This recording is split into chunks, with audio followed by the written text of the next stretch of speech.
이 이야기는 병원에서 절대 먼저 꺼내지 않는 이야기입니다. 왜일까요? 단백질하면 계란만 떠올리는 그 고정관념, 오히려 우리 몸을 점점 약하게 만들 수도 있기 때문입니다.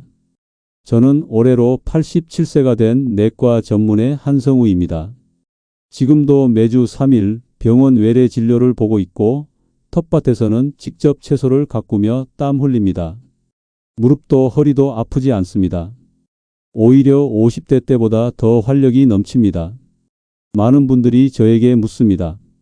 그 나이에 어떻게 근육도 남아있고 기력도 그렇게 좋으세요? 저는 이렇게 답합니다. 계란이 아니라 계란보다 훨씬 나은 단백질을 꾸준히 챙겼기 때문입니다. 오늘은 그 식품 5가지 그리고 어떻게 먹어야 진짜 내 몸에 흡수되는지를 알려드리겠습니다. 지금 이 영상을 어디서 보고 계신가요? 편안하게 소파에 앉아서 혹은 주방에서 일하며 듣고 계시나요? 여러분의 소중한 시간을 내어주신 만큼 평생 써먹을 수 있는 귀한 정보로 보답하겠습니다. 혹시 여러분은 87세가 된 저처럼 아직도 건강하게 사회생활을 이어가고 있다면 믿으시겠습니까? 많은 분들이 믿지 못하시지만 저는 40년간 내과 의사로 일하며 분명히 확인했습니다. 평범한 식탁의 반찬 하나가 한 사람의 삶을 송두리째 바꿀 수 있다는 것을요. 그 변화는 다름 아닌 제 아내에게서 시작됐습니다. 저의 아내는 70대 초반부터 노화의 그림자를 피할 수 없었습니다. 계단을 오를 때마다 무릎을 짚었고 몸이 가볍지 않고 쉽게 지치는 일이 반복되었죠. 조금만 걸어도 숨이 차고 장을 보러 가면 중간중간 쉬어야 했습니다. 병원 검진을 해봐도 특별한 이상은 없다는 말만 들었지만 어느 날은 설거지를 하다가 허리를 삐끗해서 주저앉기도 했습니다. 그때까지도 우리는 그저 나이가 들면 당연히 겪는 일이라 생각했습니다. 혹시 여러분도 그런 순간 겪어보신 적 있으세요? 나이가 들면 몸이 아픈 게 당연하다고 스스로를 위로하고 계시지는 않으신가요? 저희도 그랬습니다. 나이가 들면 이런 거지 뭐라며 체념하고 있었죠. 하지만 정밀 검사를 해보니 의외의 진단이 나왔습니다. 바로 단백질 결핍이었습니다. 70대 여성의 하루 필요 단백질량은 50g 이상인데 아내는 20g도 안 되게 섭취하고 있었던 겁니다. 아내는 단백질을 보충하려고 매일 계란 프라이를 먹고 삶은 달걀을 간식으로 챙겼지만 그것만으로는 턱없이 부족했던 겁니다. 매일 아침 계란 하나면 충분하다고 생각했던 게 문제였습니다. 나머지 식사는 밥과 국, 나물 위주였죠. 단백질이라고는 계란 하나뿐이었으니 근육이 줄고 기력이 떨어질 수밖에 없었던 겁니다. 우리의 몸은 나이가 들수록 단백질 흡수율이 현저하게 떨어지기 때문에 젊은 시절처럼 단순히 약만 많이 먹는다고 해결되지 않는다는 것을 뒤늦게 깨달았습니다. 젊을 때는 계란 하나로도 충분했지만 70대가 되면서는 그 계란조차 제대로 흡수되지 않고 있었던 겁니다. 그때부터 우리는 식단을 전면 수정했습니다. 계란만 고집하지 않고 노년기에 진짜 필요한 단백질 식품들을 찾아 하루 3끼에 나눠 꾸준히 먹기 시작했죠. 처음엔 간단했습니다. 아침 미역국에 황태를 넣고 점심 반찬으로 두부조림을 올린 것.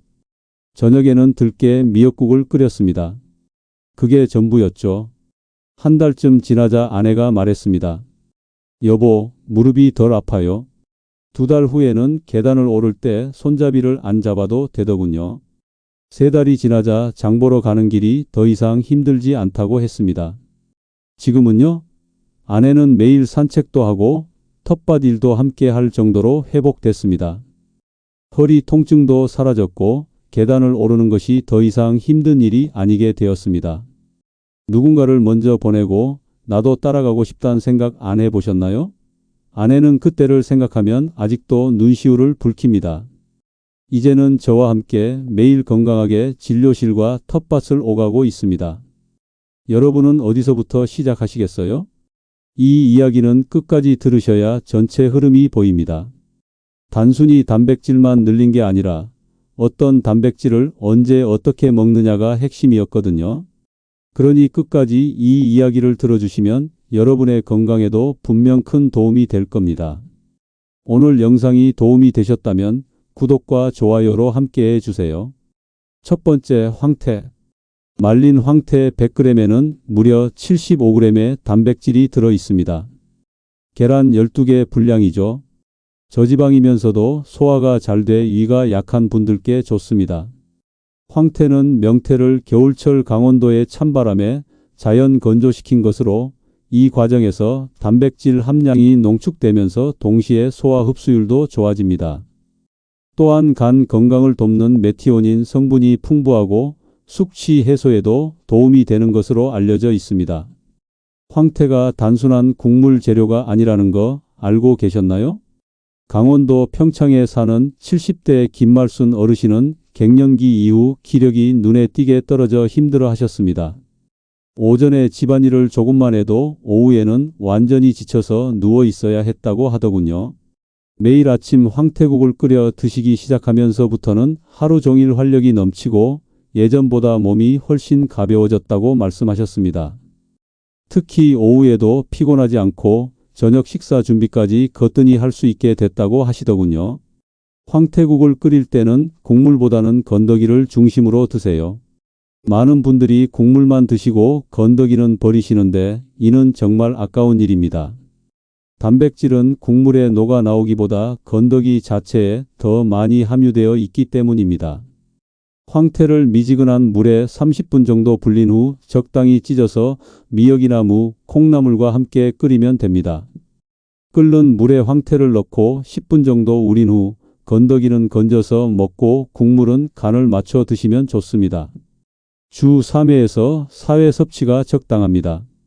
나트륨 과다 방지를 위해 국물 양은 줄이시고 염분이 걱정되시는 분은 황태만 건져서 나물 무침으로 드셔도 좋습니다. 참기름과 마늘, 파를 넣고 무치면 훌륭한 반찬이 됩니다. 고혈압 환자분들은 특히 국물보다는 건더기 위주로 드시길 권하며 신장 질환이 있는 분들은 섭취량을 조절해야 합니다. 두 번째, 두부. 두부 한 모에는 약 20g의 단백질이 들어있는 대표적인 식물성 단백질입니다. 위에 부담이 없고 소화 흡수가 빨라 노년층에게 아주 좋은 식품입니다. 콩으로 만든 두부는 이소플라본 성분도 풍부해 갱년기 여성의 뼈 건강에도 도움이 됩니다. 두부는 가격도 저렴하고 쉽게 구할 수 있어 매일 식탁에 올리기에 부담 없는 식품이기도 합니다. 콩을 갈아서 만든 두부는 단백질이 이미 분해된 상태라 소화 효소가 부족한 노년층도 쉽게 소화할 수 있습니다. 실제로 저희 외래 진료에서도 노인 단백질 보충 식단에 두부는 자주 포함됩니다. 관절염으로 고생하시던 80세 박영철 어르신은 무릎이 아파서 거동이 불편하셨는데 매일 두부를 반찬으로 꾸준히 드신 후 병원에서도 뼈 건강이 많이 좋아졌다는 말을 들으셨다고 합니다. 특히 두부에 들어있는 칼슘과 마그네슘이 뼈와 관절 건강에 도움을 준 것 같다고 하시더군요. 두부조림이나 찜, 된장국에 넣어 다양하게 활용할 수 있습니다. 데쳐서 따뜻하게 간장 양념에 찍어 먹는 것도 좋은 방법입니다. 두부는 그 자체로도 고소하지만 양념이나 다른 재료와 잘 어울려 질리지 않게 드실 수 있습니다. 아침에는 두부찜, 점심에는 두부조림, 저녁에는 된장국에 넣어서 하루 3끼 모두 활용 가능합니다. 간식으로 따뜻한 순두부를 먹는 것도 좋습니다. 칼슘이 보강된 제품을 선택하면 뼈 건강에도 좋고 부드러운 순두부보다는 단단한 모두부가 단백질 함량이 더 높습니다. 순두부는 100g당 단백질이 5g 정도인 반면 단단한 두부는 15g 이상 들어 있습니다. 다만 두부는 차가운 성질이 있어 몸이 찬 분들은 따뜻하게 조리해서 드시는 게 좋습니다. 또한 두부 자체는 좋지만 두부김치처럼 기름진 음식과 함께 먹는 것은 피하는 것이 좋습니다. 세 번째, 병아리콩. 삶은 병아리콩 100g에는 약 20g의 단백질이 포함되어 있으며 식이섬유도 풍부해 장 건강까지 챙길 수 있습니다. 병아리콩은 일반 콩보다 단백질 함량이 높고 필수 아미노산이 골고루 들어있어 완전 단백질에 가깝습니다. 특히 병아리콩에 들어있는 비타민 B군은 단백질 대사를 돕기 때문에 단백질 흡수율을 높이는 데 효과적입니다. 작은 콩이지만 그 속에 담긴 영양은 그 어떤 식품 못지 않습니다. 평소 변비로 고생하던 60대 여성분은 병아리콩을 밥에 넣어 먹기 시작한 후 화장실 가는 것이 훨씬 편해졌다고 하셨습니다. 특히 3일에 한 번꼴로 힘들게 화장실을 가던 분이 병아리콩을 드신 후로는 매일 편안하게 볼일을 보게 되셨다고 하더군요. 믹서에 갈아죽 형태로 만들면 소화가 힘든 분들도 쉽게 드실 수 있습니다. 병아리콩죽은 고소하면서도 부드러워 위장이 약한 분들도 부담 없이 드실 수 있습니다. 물에 충분히 불린 후 삶아 냉동 보관해 두면 편리합니다. 한 번에 1kg 정도 구입해서 반나절 정도 물에 불린 다음 압력솥에서 20분 정도 삶으면 됩니다. 삶은 후에는 한 컵씩 소분해서 냉동실에 보관해 두고 필요할 때마다 꺼내서 활용하세요. 죽으로 만들거나 밥을 지을 때 넣어서 드시거나 샐러드에 뿌려 먹고 콩자반처럼 만들어 반찬으로 활용할 수도 있습니다. 고소한 맛이 있어 간식으로도 충분합니다. 복부 팽만감이 있다면 소량으로 시작하세요. 처음에는 하루 한 큰술 정도로 시작해서 점차 늘려가시는 게 좋습니다. 갑자기 많은 양을 먹으면 가스가 찰 수 있으니 일주일 정도 소량으로 시작해서 몸이 적응하면 조금씩 양을 늘려가는 것이 좋습니다. 가스가 찰 수 있는 분들은 충분히 불리고 오래 삶아서 드시길 권합니다. 네 번째, 들깨. 들깨는 단백질 함량이 20%를 넘고 오메가3 지방산이 풍부해 뇌 건강과 염증 관리에 효과적입니다.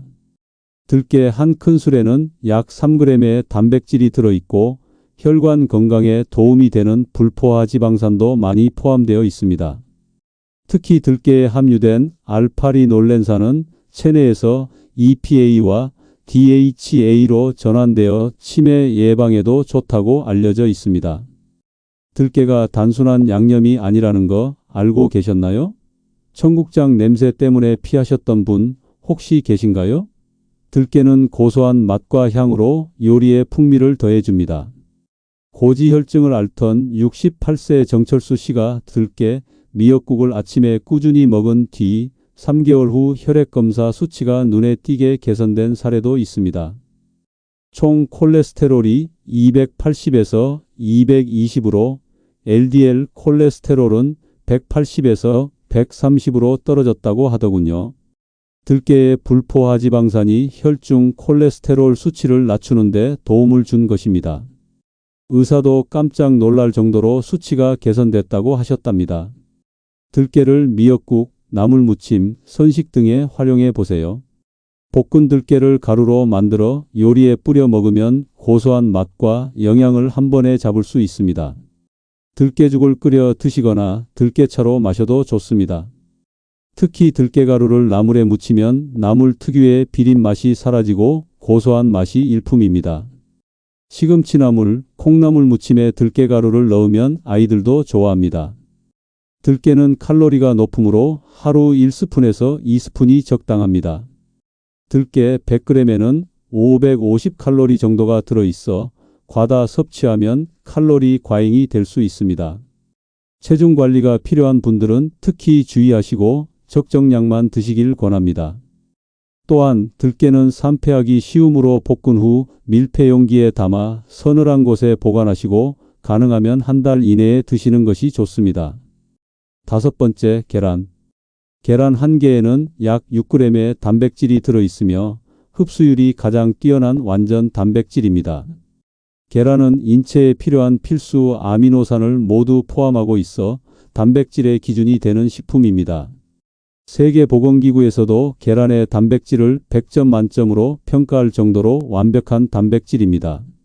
비타민과 미네랄도 풍부해 종합 영양식이라 할 수 있죠. 노년층의 근육 유지에 필수적인 류신과 같은 필수 아미노산이 풍부하게 들어있어 여전히 중요한 단백질 공급원입니다.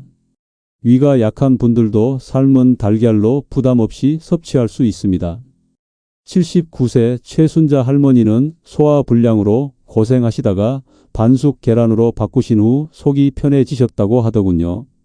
완전히 익힌 계란보다는 반숙 상태의 계란이 소화가 더 잘 된다고 하시면서 아침마다 반숙 계란 하나씩 드신다고 하더군요. 90세가 넘은 제 환자분 중 한 분도 매일 삶은 달걀 한두 개를 간식으로 드시면서 영양 불균형을 해소하셨습니다. 노른자까지 함께 드시고 하루 1개에서 2개 꾸준히 챙기세요. 많은 분들이 콜레스테롤 때문에 노른자를 피하시는데 노른자에는 레시틴 성분이 들어있어 뇌 건강에 도움이 됩니다. 또한 노른자의 콜레스테롤은 혈중 콜레스테롤에 큰 영향을 주지 않는다는 연구 결과도 있습니다. 삶은 계란, 계란찜, 스크램블 등 다양하게 조리해서 드시면 질리지 않습니다. 고지혈증 환자는 주 3개에서 4개 이하로 제한하는 것이 좋습니다. 콜레스테롤이 걱정되는 분들은 흰자 위주로 드시거나 의사와 상담 후 적정량을 정하시길 권합니다. 신선한 계란을 선택하고 충분히 익혀서 드시는 게 안전하며 특히 면역력이 약한 노년층은 날계란은 피하시는 것이 좋습니다. 여러분은 어떻게 하고 계신가요? 지금까지 계란에만 의존하고 계셨다면 오늘부터는 다양한 단백질을 시도해 보시는 것은 어떨까요? 첫째, 단백질 흡수를 방해하는 원인 3가지. 나이가 들수록 우리 몸은 단백질을 흡수하는 능력이 떨어집니다. 이 원인을 정확히 알아야 올바른 대처를 할 수 있습니다. 첫 번째 원인은 위산 부족입니다. 노년층은 위산 분비가 줄어들어 단백질 분해 능력이 약해집니다. 단백질은 위산에 의해 작은 단위로 분해된 후 소장에서 흡수되는데 이 과정이 원활하지 않으면 아무리 좋은 단백질을 먹어도 흡수되지 않고 그대로 배출될 수 있습니다. 20대에 비해 60대는 위산 분비량이 절반 이하로 줄어든다는 연구 결과도 있습니다. 두 번째는 근육 전환 능력 저하입니다. 우리 몸은 섭취한 단백질을 근육으로 바꾸는 능력이 젊을 때보다 현저히 떨어집니다. 이를 동화작용 저항성이라고 하는데 이 때문에 똑같은 양의 단백질을 먹어도 젊은 사람보다 근육을 만드는 데 더 많은 단백질이 필요합니다. 60세 이후에는 젊을 때보다 1.5배 이상의 단백질이 필요하다고 합니다. 세 번째는 잘못된 식단과 습관입니다. 아침을 거르거나 국수나 밥 위주의 식단, 그리고 한 끼에 단백질을 몰아먹는 습관이 문제입니다. 우리 몸은 한 번에 흡수할 수 있는 단백질 양의 한계가 있습니다. 일반적으로 한 끼에 20g에서 30g 정도가 한계라고 알려져 있습니다. 이러한 잘못된 식습관은 단백질 결핍을 가속화시키는 원인이 됩니다. 둘째, 단백질 흡수율을 높이는 식사 조합. 단백질 흡수율을 높이기 위해서는 단순히 단백질만 먹는 것이 아니라 다른 영양소와 함께 섭취해야 합니다. 첫 번째 조합은 비타민 B군입니다. 비타민 B군이 풍부한 식품을 함께 먹으면 단백질 대사가 활발해집니다. 달걀, 노른자, 시금치, 브로콜리, 현미, 통밀 등이 좋은 예입니다. 이들은 단백질이 근육으로 전환되는 과정을 돕는 필수적인 영양소입니다. 특히 비타민 B6는 단백질 대사에 직접적으로 관여하므로 함께 섭취하는 것이 좋습니다. 두 번째 조합은 건강한 지방입니다. 들기름이나 참기름과 같은 건강한 지방은 단백질의 소화 흡수를 돕고 세포막을 튼튼하게 만들어 영양소가 잘 전달되도록 돕습니다. 나물 무침에 들기름을 넣어 먹는 우리의 전통적인 식습관은 단백질과 건강한 지방을 동시에 섭취하는 아주 좋은 방법입니다. 또한 지용성 비타민의 흡수도 도와줍니다. 세 번째 조합은 발효식품입니다. 된장국, 청국장, 김치 등 발효식품과 함께 섭취하면 장 건강과 단백질 흡수율을 동시에 높일 수 있습니다.